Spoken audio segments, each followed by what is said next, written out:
reckon all youth gangs start from the same kind of reason and belonging. Personally, I was looking for brotherhood and belonging and a sense of purpose type of thing. But just as time goes on, some of us find the things we're best at. So some youth gangs are good at selling drugs, some steal cars, rob people, some commit a lot of acts of violence. Ma Riek was 13 years old and a talented basketballer when he had a sliding doors moment. He was chosen to play representative basketball, but his mother couldn't afford the fees to play. My mum raised 6 of us, 1 daughter, 5 boys, and it cost at least $500-700 a season for us to play. So that wasn't an option, I couldn't afford it, and I thought that was my only way out to the NBA or basketball. So at 13, he joined a gang with his relatives in Melbourne's southeast. He left soon after, but those connections remained, as did tensions with other gangs. With leaving, you can never really leave. I still felt obligated to the boys. So, for example, if something happened or the boys need my help, I'm there for them.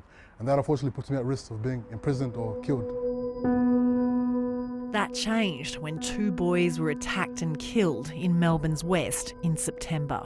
I made a vow to my people that I'm done with that lifestyle. I won't go out looking for people I used to beef with. And if I do see them, I'll try to handle things peacefully, like as men do.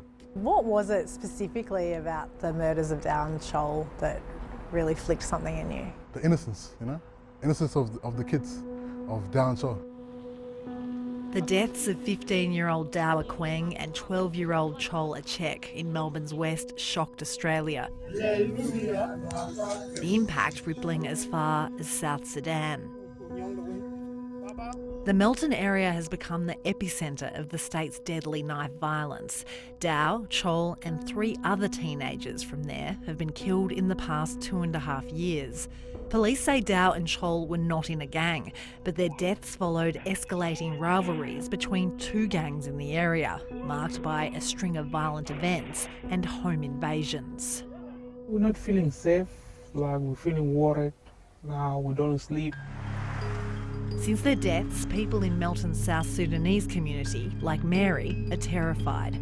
She recently found a group of teenagers seemingly scoping out her house, she thinks trying to target her son. And so how is your son feeling? My son, they don't talk, but you can know maybe they feeling worried. I'm trying to leave Melton as soon as possible if I can. The young kids now, they're having guns, Mercedes, knife. Yeah, they don't fight like before they fight with hand. The fighting is being amplified online, gangs goading each other on social media.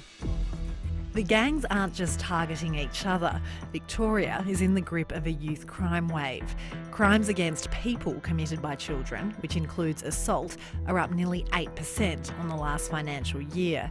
Children account for 1 in 10 offenders, but commit almost half of aggravated burglaries. Police say much of the crime is driven by 330 repeat youth offenders. Do you have your own theory about why we do have young people committing more violent crimes at the moment?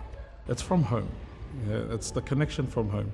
If the kid doesn't have it at home, they're going to go out and find it. Salua Hong works with young people in Melbourne's west. Some parents are kind of like trying to work 2 jobs, and do you stay home and spend time with your kid, or do you have to go and work? And so do you blame parents? No, it's not a blaming, there's no finger pointing. What do you do though? As a parent, you have rent to pay, you have gas to put in the car. Skyrocketing rates of offending. Through a red there, near this. Just a small group of hardened offenders.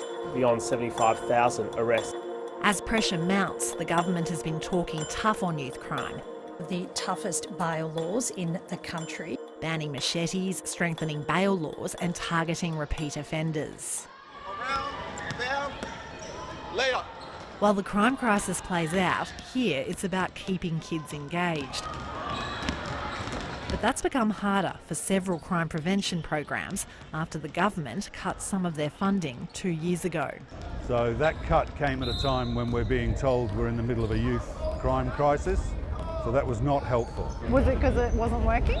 No, it's certainly not because it wasn't working. 80% of the young people we work with have no further contact with Victoria Police or the youth justice system. Paul Burke says recent cuts aside, prevention programs have been underfunded for more than a decade. Most of the Les Twentyman Foundation's funding comes from private donors who pay the basketball fees of the kids at this club. 11-year-old Emmanuel has been playing for 4 years. I have too many friends to actually leave this place. I kind of learn a lot throughout my whole time here. The government denies preventative programs have been cut overall, saying the money has actually increased but been diverted elsewhere. But it's going to take time, take years, and we can't expect it to be fixed overnight. While Mariek didn't progress in basketball as a youngster because his family couldn't afford it, he's glad others are being given the opportunity he wasn't. He's now working through several community organisations to give children a sense of belonging away from gangs. I've changed my life, and I feel like if you show the world that you're still doing something positive and something greater than what you were before, people can learn to accept a new version of you. Jessica Longbottom, ABC News, Melbourne.